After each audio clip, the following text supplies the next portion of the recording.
জালিয়াতিতে চাঞ্চল্যকর সব তথ্য পাওয়া যাচ্ছে। প্রাক্তন এসআই তার অ্যাকাউন্টে সরাসরি টাকা গেছে। আব্দুল হাই তার অ্যাকাউন্টে যে লেনদেন হয়েছে সেদিকে নজর ছিল পুলিশের, এবং ফোনেও যে কথোপকথন তাতেও নজর তদন্তকারীদের। চক্রের অন্যতম মাথা সমরেশের অ্যাকাউন্ট থেকেই কি টাকা ট্রান্সফার হয়েছে? আরো ডিটেল অমিত এই বিষয়ে জানাতে পারবে।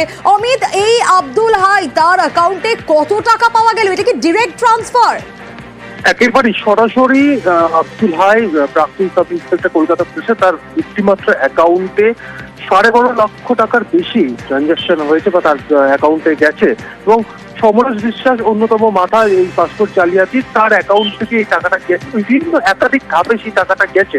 কারণ ইতিমধ্যে যে 52টি পাসপোর্ট ইস্যু তৈরি করার ক্ষেত্রে যে সবুজ সংকেত দিয়েছিলেন একজন এনকোয়ারি অফিসার হিসেবে এই আব্দুল হাই, তার বিনিময়ে 12.5 লক্ষ টাকার বেশি টাকা তার অ্যাকাউন্টে গেছে। এবং বিভিন্ন পাসপোর্ট যখন যেভাবে ইস্যু হয়েছে সেইভাবে কিন্তু এই টাকাগুলো গেছে। শুধুমাত্র যে অ্যাকাউন্ট ট্রানজাকশন হয়েছে এই তথ্য প্রমাণ নয়, একই সঙ্গে টেলিফোনিক কনভারসেশনও কিন্তু পাওয়া গেছে দুজনের মধ্যে। কারণ ইতিমধ্যেই আব্দুল হাইয়ের যে সিডিআর যেটা বার করা হয়েছে কলকাতা পুলিশের তরফে, সেখানেও দেখা যাচ্ছে সমরেশ বিভিন্ন সময় বিভিন্ন নাম্বার যেগুলো তিনি ব্যবহার করতেন সেই সমস্ত নাম্বার থেকে যোগাযোগ রাখতেন এই আব্দুল হাইয়ের সঙ্গে। সেই তথ্য প্রমাণও কিন্তু এই মুহূর্তে কলকাতা পুলিশের হাতে রয়েছে। বেশ, একেবারেই অমিত। এবং এই যে আব্দুল হাই যার কথা বলছিলাম, এই আব্দুল হাই কি করেছে জানেন? অশোকনগর থেকে তো তাকে গ্রেপ্তার করা হয়েছে। তিনি পুলিশের প্রাক্তন সাব ইন্সপেক্টর, আর তিনি পাসপোর্ট সেকশনে কর্মরত থাকাকালীনই 52 জনের ভেরিফিকেশনে বেনিয়ম করেছিলেন, এমনটাই অভিযোগ। পাসপোর্ট জালিয়াতিতে একের পর এক গ্রেফতার। এবার পুলিশের জালে অবসরপ্রাপ্ত পুলিশ অফিসার। উত্তর 24 পরগনার অশোকনগর থেকে গ্রেফতার কলকাতা পুলিশের প্রাক্তন সাব ইন্সপেক্টর।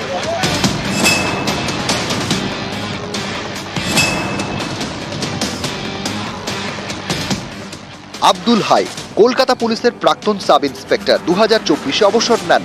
তার আগে 2.5 বছর ধরে কর্মরত ছিলেন পাসপোর্ট সেকশনে। আব্দুলের বাড়ি অশোকনগরের কামারপুকুর এলাকায়। শুক্রবার রাতে এখান থেকে প্রাক্তন এসআই আব্দুলকে গ্রেপ্তার করে পুলিশ। লালবাজারে দীর্ঘদিন ধরে কর্মরত ছিলেন, খুবই সৎ এবং খুবই অনেস্ট। আমার যতটুকু মনে হচ্ছে এটা সম্পূর্ণ একটা চক্র। আমরা চাই উনি তো নির্দোষ, ওনাকে যত দ্রুত সম্ভব রিলিজ করা হোক। তদন্তকারীরা জানতে পেরেছেন পাসপোর্ট জালিয়াতিতে ধৃত সমরেশের সঙ্গে যোগ ছিল প্রাক্তন এই এসআই এর। এই চক্রের বিরুদ্ধে আপাতত 150 জনকে বিদেশে পাঠানোর অভিযোগ উঠেছে।